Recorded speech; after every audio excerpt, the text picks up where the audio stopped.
course, the triadic form must not be regarded as scientific when it is reduced to a lifeless schema, a mere shadow, and when scientific organization is degraded into a table of terms. Kant rediscovered this triadic form by instinct, but in his work it was still lifeless and uncomprehended. Since then it has, however, been raised to its absolute significance, and with it the true form and its true content has been presented, so that the notion of science has emerged. This formalism, of which we have already spoken generally and whose style we wish here to describe in more detail, imagines that it has comprehended and expressed the nature and life of a form when it has endowed it with some determination of the schema as a predicate. The predicate may be subjectivity or objectivity, or say, magnetism, electricity, etc., contraction or expansion, east or west, and the like. Such predicates can be multiplied to infinity, since in this way each determination or form can again be used as a form or moment in the case of an other, and each can gratefully perform the same service for an other. In this sort of circle of reciprocity, one never learns what the thing itself is, nor what the one or the other is. In such a procedure, sometimes determination of sense are picked up from everyday intuition, and they are supposed, of course, to mean something different from what they say. Sometimes what is in itself meaningful, for example, pure determinations of thought, like subject, object, substance, cause, universal, and so on. These are used just as thoughtlessly and uncritically as we use them in everyday life, or we use ideas like strength and weakness, expansion and contraction. The metaphysics is in the former case as unscientific as are our sensuous representations in the latter.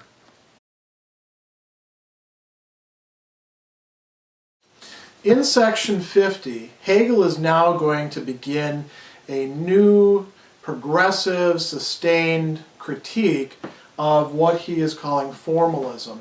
He just finished up with criticizing several other things, including mathematical cognition and philosophy that would base itself upon that. Now he's turning instead to criticizing something that's a little bit closer in time to him, his fellow German idealists. And he's not actually attacking them by name. You have to sort of read between the lines, except for, of course, Kant, who he's going to mention almost immediately in this one.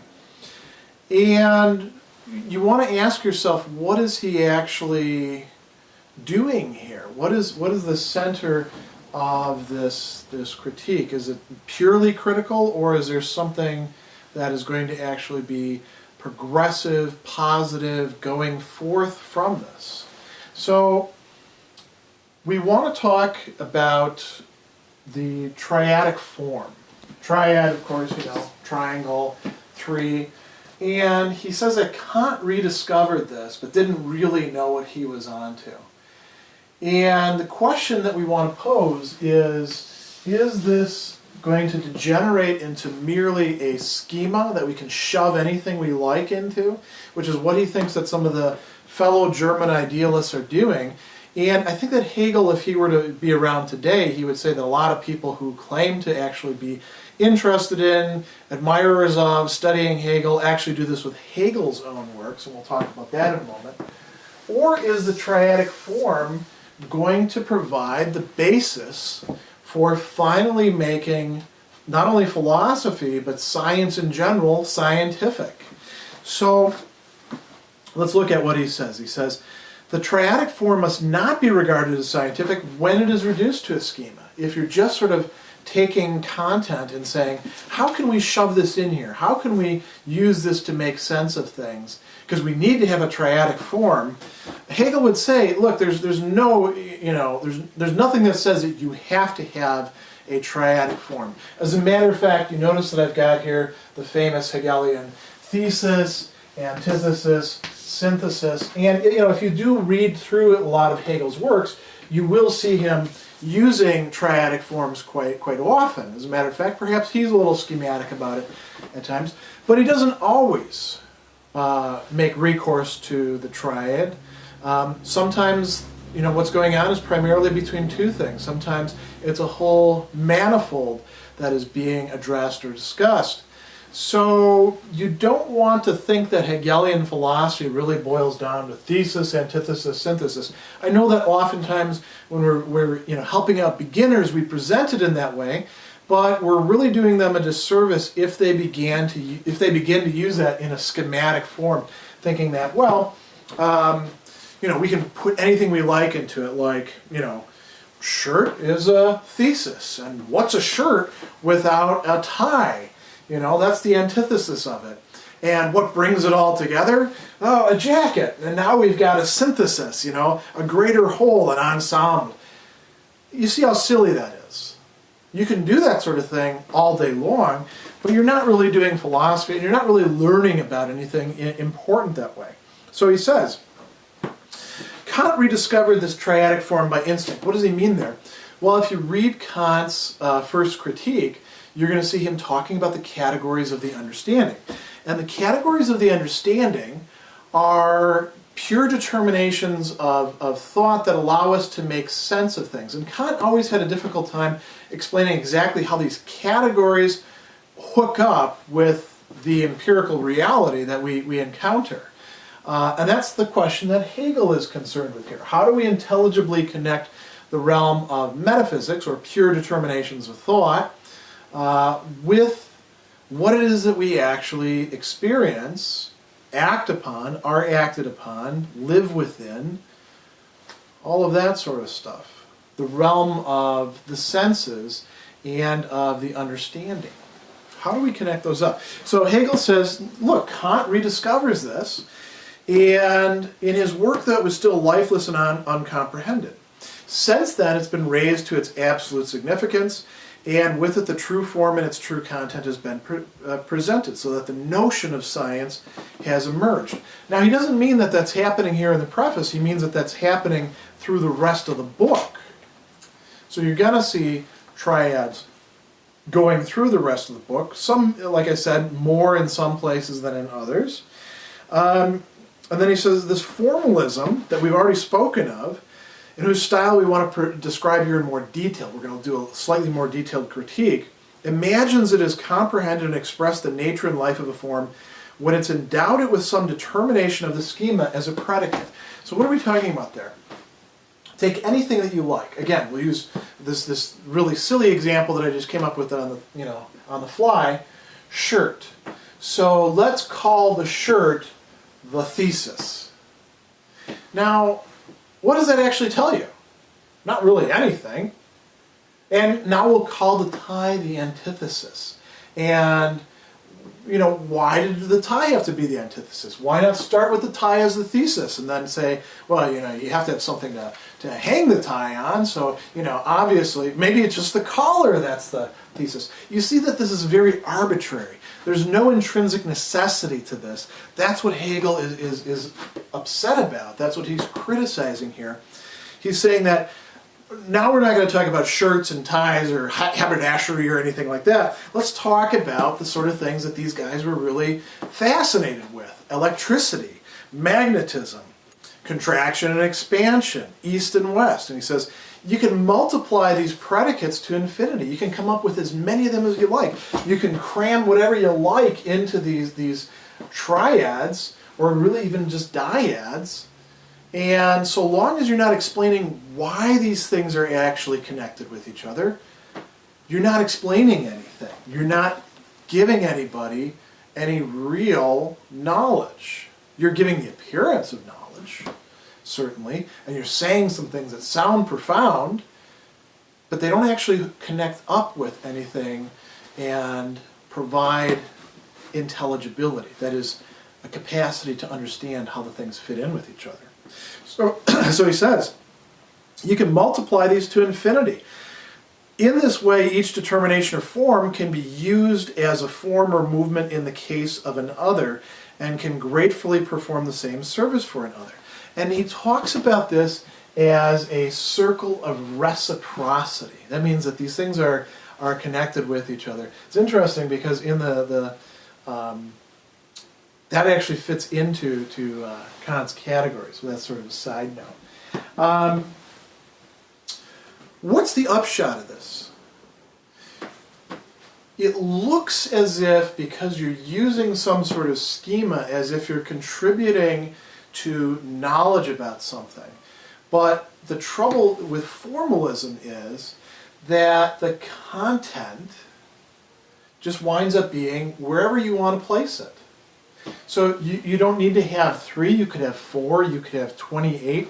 You could say something similar about just one example, about the semiotic square derived by Grammas and used by people who are interested in semiotics. You just stick whatever content in you want, and you're going to connect things up with each other in some way or another. But does that actually tell you about the content, the things that you're trying to make sense of? And Hegel says, no, it doesn't. Here's the problem. You never learn what the thing itself is, nor what the one or the other is. And then he talks about something else. He says, in this procedure, sometimes determinations of sense are picked up from everyday intuition. We have a world that we, in fact, experience. This is a color. There's other colors in this. Those are things that we experience. You're hearing me right now. This is, a visible representation and an oral representation. It's not in the realm of, smell or touch or anything like that.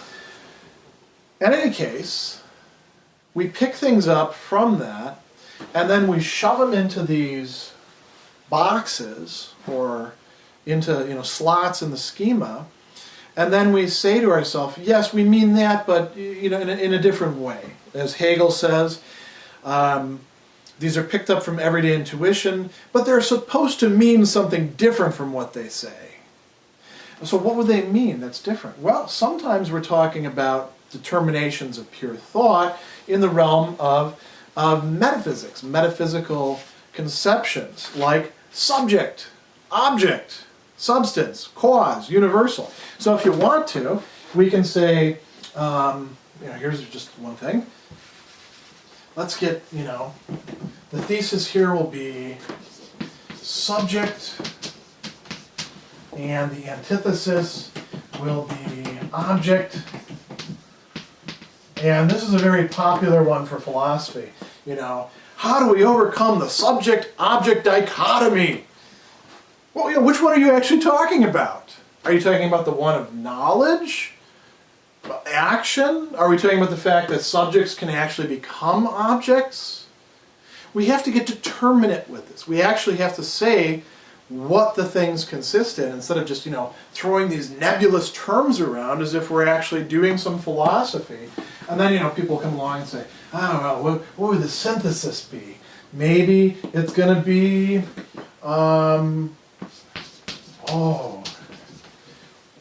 something more concrete. It's the person. Or, why have that?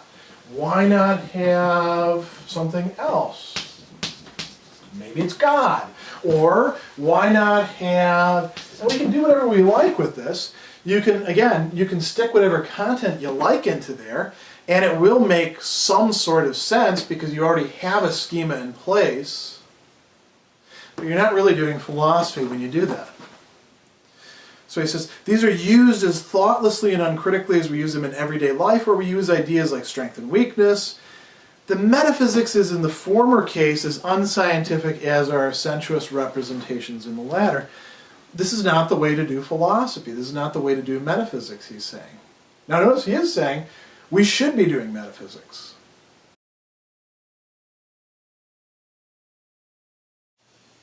Instead of the inner life and self-movement of its existence, this kind of simple determinateness of intuition, which means here self-knowledge, is predicated in accordance with a superficial analogy, and this external empty application of the formula is called a construction.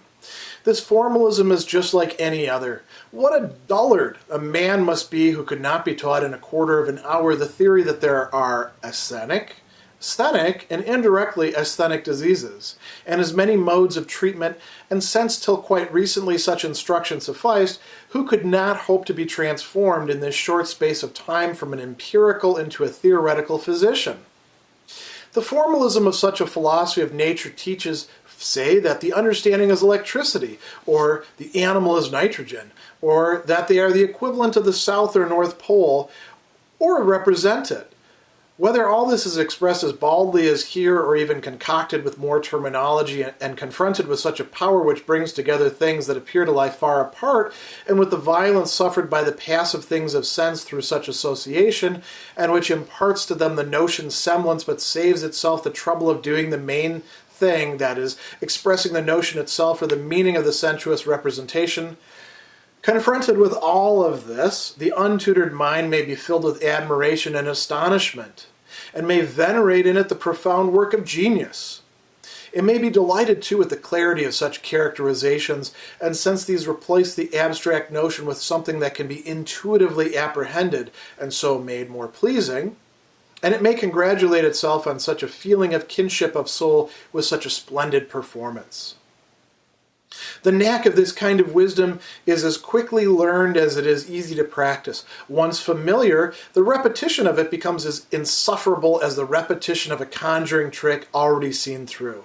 The instrument of this monotonous formalism is no more difficult to handle than a painter's palette having only two colors, say red and green. The one for coloring the surface when a historical scene is wanted, the other for landscapes. It would be hard to decide which is greater in all this, the casual ease with which everything in heaven and on earth and under the earth is coated with this broth of color, or the conceit regarding the excellence of this universal recipe. Each supports the other.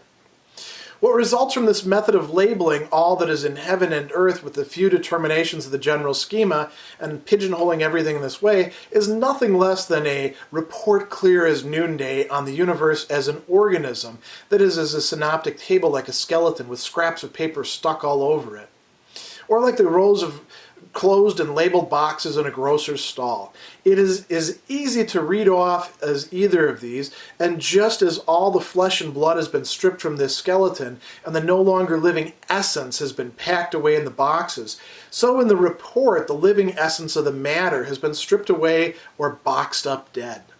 We have already remarked that this way of thinking at the same time culminates in a style of painting that is absolutely monochromatic, for it is ashamed of its schematic distinctions, these products of reflection, and submerges them all in the void of the absolute, from which pure identity, formless whiteness, is produced. This monochromatic character of the schema and its lifeless determination, this absolute identity, and the transition from one to the other are all equally products of the lifeless understanding and external cognition. I think that a lot of people don't actually realize until they spend some time with Hegel that he can be quite a funny guy, and that the humor in his work is often quite biting and satirical. You gotta pay close attention to what he's saying. You might see it as just being arrogant or scornful, but he's really fusing together criticism and humor, and using humor as a kind of weapon, or you might even say something to leverage open the space in which genuine philosophy can come into play, and showing up the pretensions of false philosophy. So again, in this section, section 51, the big concern is with formalism. He's continuing the criticism he began in section 50, where he began talking about triadic schemas. In this one, it's not always going to be triadic. You notice that he talks in terms of two-color schemas, and then even a monochromatic kind of thing at the end. So we want to follow this out. He says, instead of the inner life and self-movement of its existence, which is what we want to grasp through the phenomenology, this kind of simple determinateness of intuition, which means sense knowledge, knowledge of the sensible world, the world in which we live, move, experience, and like I put here, it's not just an experienced world, it's also an experience of self, and it's also an experience of others and our relations with them. How are we going to make sense of that sensible world? One way is by taking some sort of schema, and this is what formalism does, and then just sort of superimposing it on the objects of sense knowledge. And Hegel says they call this construction, but what they're really doing is just a kind of analogizing.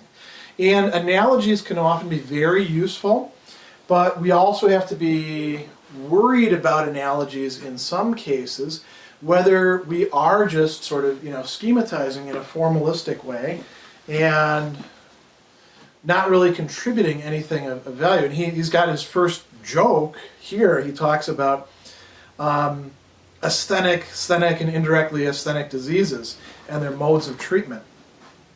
This is just one classification of different kinds of diseases. And he says, somebody'd have to be stupid not to be able to grasp that there's 3 kinds of diseases and 3 different kinds of treatments. And, then they can take the test and they can pass the class, they can, get their certificate, and, hey, we got a physician.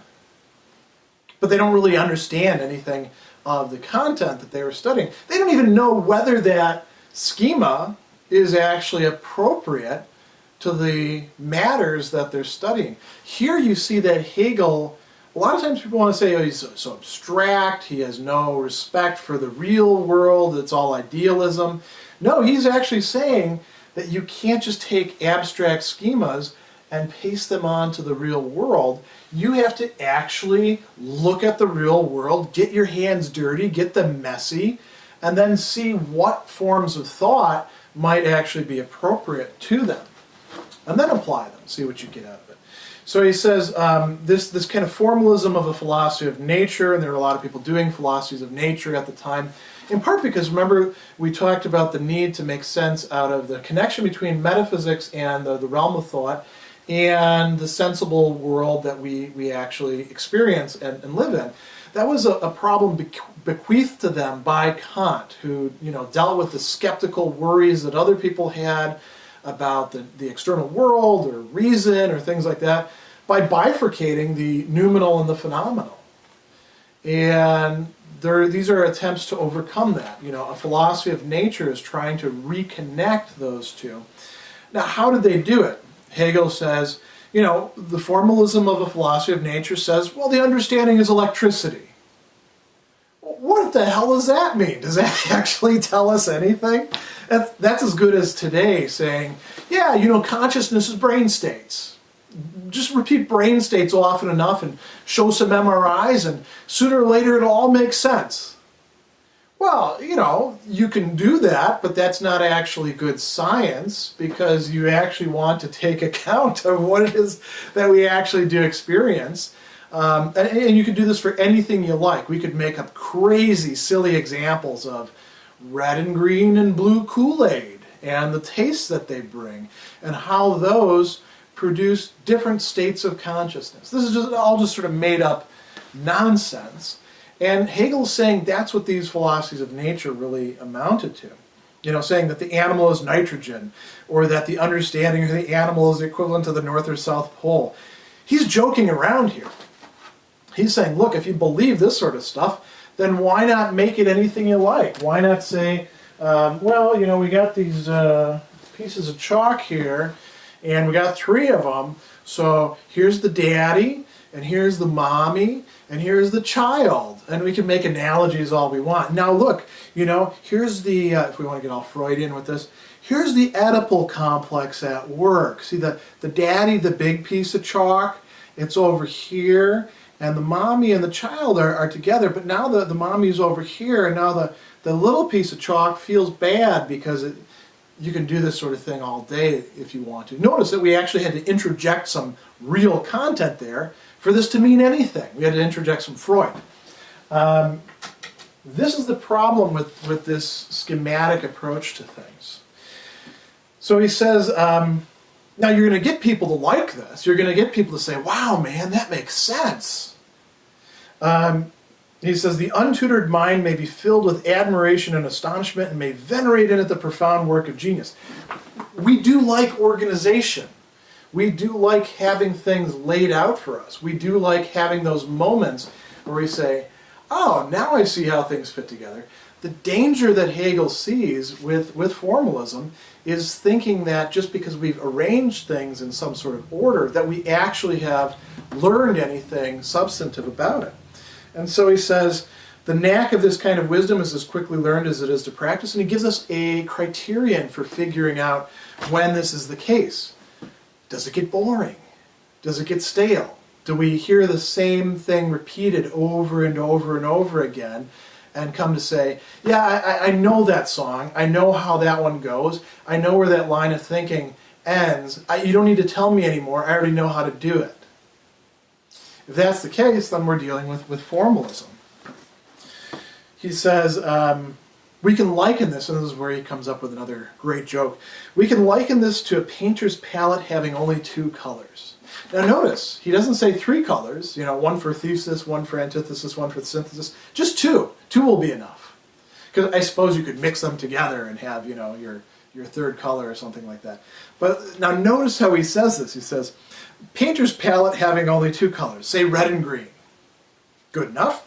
You can do a lot with red and green. One for coloring the surface when a historical scene is wanted, the other for landscapes. So we're going to do a historical scene, Napoleon, with his generals. We've got to do that in red. Now the landscape over here. Let's do that in green. What if there's some landscape over here? Well, I suppose we've got to put some green over there. What if there's like, a figure? Maybe Napoleon was walking around in that woods. We'll make him red. That would make some really crappy paintings, wouldn't it? That is not how art works. And, the world that we experience, the world that we want to make sense of, through the, determinations of thought, we're not just saying, well, thought is over there and it's empty and boring and sterile. The world that we actually do experience and want to make sense of is multichromatic. Even if it was just black and white, we'd be better off than the red and green that he's talking about here. So he says, it would be hard to decide which is greater in all this. Now he's being sarcastic, right? The casual ease with which everything in heaven and earth and under the earth is coated with this broth of color. You don't have to have any talent to just slap colors around. All right, you can just get a big can of paint. We need some red over here. There we go. Now we'll smooth it around a bit. No white showing. Good to go. You may as well just be painting walls, but even those who are painting walls have to do some taping so that they don't get everything all messed up, right? And he says, or the conceit regarding the excellence of this universal recipe. Who would actually think that this is a viable way of painting things? Somebody who, doesn't know any better. And he says, each supports the other. What results from this method of labeling is that all in heaven and earth, with the few determinations of the general schema and pigeonholing everything in this way. And here he targets Fichte, with his report clearer than noonday. Hegel thought that Fichte, who's one of his predecessors, he had, made a few advances beyond Kant. At least he didn't think that everything was noumenal. That there was some sort of break, but he thought that Fichte degenerated into this kind of schematic formalism, and that it really didn't illuminate much of our experience at all. So he says it's like a skeleton with scraps of paper stuck all over it. So imagine the human skeleton, and instead of actual flesh and nerves and fluids and pick whatever else you like, you just have a bunch of post-it notes. You say, here there would be some muscle. Here there would be a sinew. Here there would be a nerve. Now, I suppose you could come to understand something of that in a very imaginative way if you actually knew what muscle was, or sinew, or ligaments, or any of these sorts of things. But if you don't already know that, it's not going to be very helpful, is it? He has another example too. He says it's like rows of closed and labeled boxes in a grocer's stall. They're easy to read. It's a nice filing system. But you don't know anything after you look in the inside these drawers. For those of us who remember card catalog systems in libraries, now you have electronic systems. It's not the same thing to look at the entry as it is to actually go get the book. Now, is it? Even the table of contents, you can't figure out what a book is just by reading the table of contents. or the back blurb or something like that. You actually have to read the book. And it's the same way with the natural world. It's the same way with our experiences. It's the same way even with the world of thought. This sort of formalism is not even adequate for human beings to understand their own thinking or how other people think as well. So he says, not only is this, troublesome because it's too abstract, it actually ends up giving way to a monochromaticism.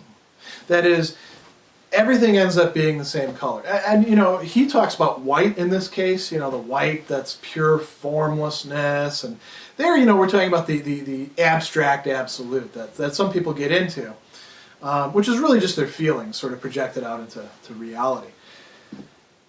I would actually say, you guys all remember when you were a kid and you had paints and you said, I like this, mixing the yellow and blue makes green, and I can add some white to it, and now it's light green. This is really cool. Man, I wonder what would happen if I mixed them all together. And then you got that ugly brownish gray color. I don't know what to call it, but other than say, crappy mud or something along those lines. That's what this does. Because sooner or later it all just blends into one thing.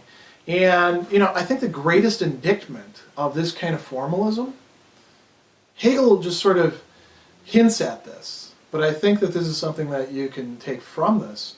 That kind of formalism gets awfully boring. And why do we get bored? Because we think there's something more than this. Something I'm not getting right here where I am. That's what makes this place boring. And I'd like to be over there. So Hegel is saying, what do we need in order to do that? We actually need the concept. That's what we need to make sense out of our sense experience of the world of nature, of others, ourselves, the processes of thought, history, all those sorts of things. We cannot reduce them to schemas, even if it's the schema of thesis, antithesis, synthesis.